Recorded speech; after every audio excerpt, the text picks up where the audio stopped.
Welcome. There is no turning back.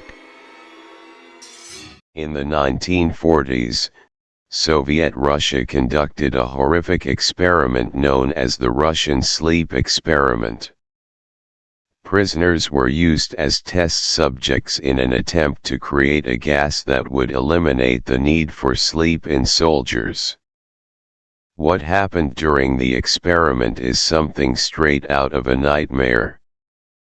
5 prisoners were selected for the experiment, and they were given a gas that was supposed to keep them awake for 30 days straight.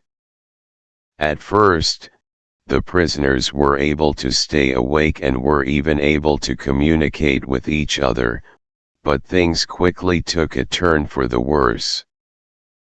The prisoners began to show signs of extreme paranoia and hallucinations. They reported seeing and hearing things that weren't there and became increasingly agitated. The experimenters were alarmed by the prisoners' deteriorating mental state but continued the experiment, hoping to find a way to counteract the gas. As the days went on, the prisoners became increasingly unstable and violent. They began to self-mutilate and attack each other. Finally, on the 15th day of the experiment, the prisoners stopped communicating with the experimenters altogether. When the researchers looked into the laboratory, they found a scene straight out of hell. The prisoners had killed each other in the most brutal and gruesome ways imaginable. Their bodies were torn apart, and their internal organs were missing.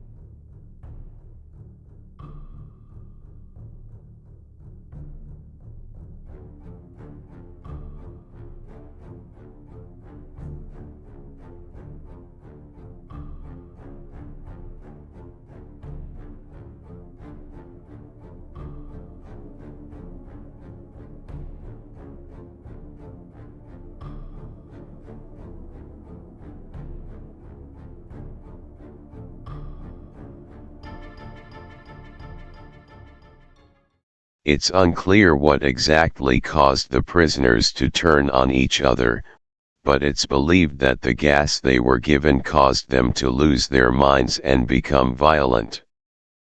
The Russian sleep experiment is a reminder of the horrors that can occur when science is used for evil.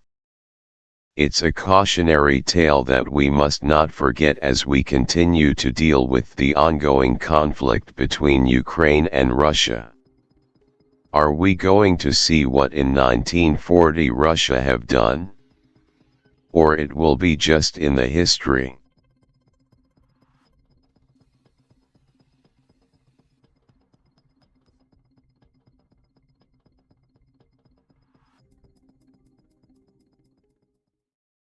The Russian sleep experiment will forever be a chilling reminder of the terrible things that can happen when we push the limits of human endurance and morality.